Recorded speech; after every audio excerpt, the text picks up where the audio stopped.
The charismatic, devastating puncher, Deontay the Bronze Bomber Wilder, is looking to become the WBC heavyweight champion of the world for the second time in his career this Saturday when he meets one of the all-time greats, the Gypsy King, the Miracle Man, Tyson Fury. If Deontay Wilder wants to win this fight, and let's be honest, if Wilder is going to win, he's going to win by devastating KO. He's going to have to change a few tactics from his last few fights. We've never seen Wilder really work the body. We've never seen Wilder really feint with his eyes, with his shoulder, with his hips. But in this fight, I truly believe that if Deontay Wilder wants to win this fight, the first thing that he cannot afford to do is go on the back foot early, especially. In the first fight and even in the second fight, Fury pressed him up early. So Wilder was on the back foot early, and we've seen it time and time again. History shows that all power punchers struggle when they're being backed up. Do what got you to the dance. Hold your ground early. Establish your aura, establish your dominance, your presence early.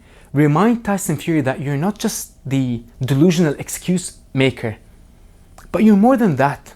You're the most devastating puncher the sport has ever seen. So if he wants to win this fight, establish dominance, establish your aura early, take the center of the ring. Don't go on the back foot. Start working behind your jab. Don't just throw a single jab or even two jabs, but even triple that jab, double that jab, because even if you're not going to land the first or second jab, but at least you're going to keep Tyson Fury at bay and you're going to keep him honest because of your power. And you don't even need to jab to the head and be accurate.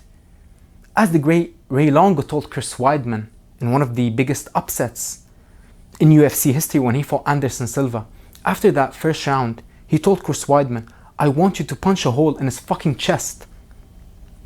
Such a simple yet effective plan.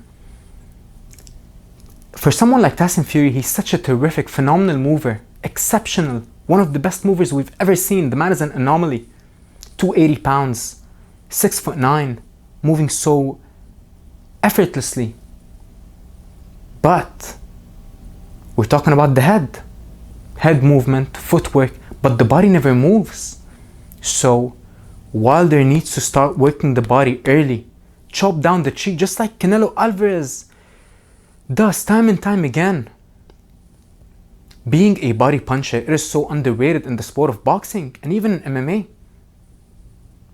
Although usually, well, not usually, lately, in the past few months, we've seen a lot of body shot knockouts, is because people are recognizing that the fact that you shouldn't always hunt for the head.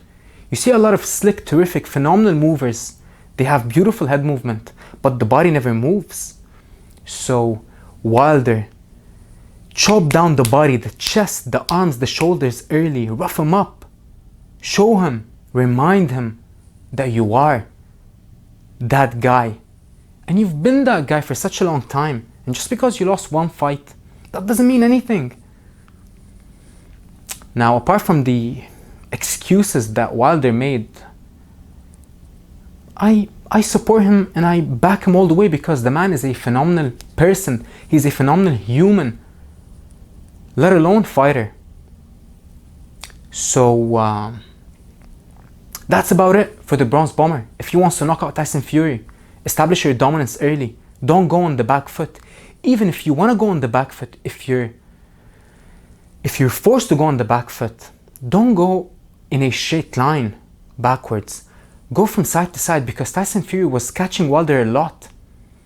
When Wilder was going on the back foot in a straight line, Fury was just flicking the jab, and then Wilder thought that Fury was just trying to out-jab Wilder. So when Wilder was taking steps from side to side, Fury was coming up top with that looping right hand. So if you want to go on the back foot, at times when you're backed up against the ropes, side to side movement is so important in this fight.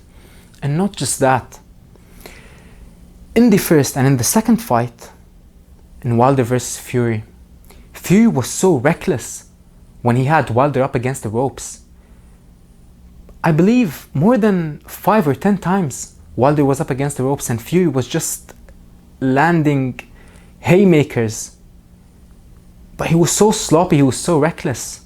And you can find a lot of opportunities when you're composed and ferocious and ready to capitalize on your opponent's mistake under the fire, which is going to be the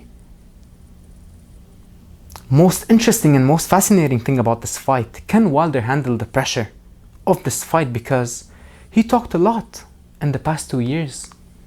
A lot of excuses that makes absolutely no sense.